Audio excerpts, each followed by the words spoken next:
oo ay wax ka baranaysay ardaydaasi.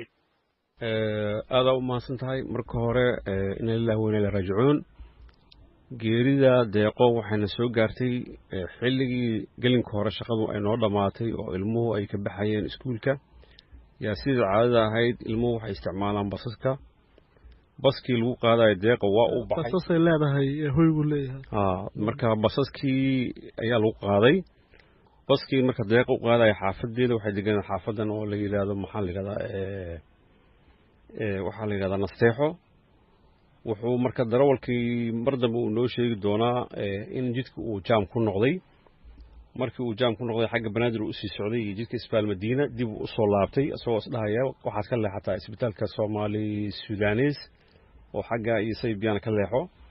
jidkii ku xirmay marka uu dhaqaaqi waayay waxaa markaa dabada dhacday laba ciidan oo midna ka horeeyo midna uu ka dambeeyo ayaa waxay isku dayeen inay jidka furaan. marka kulay waxay ku heshii waayeen ra'yigii iyo qaabkii jidka loo fur lahaa. meeshii waxaa ka dhacday aflagaado.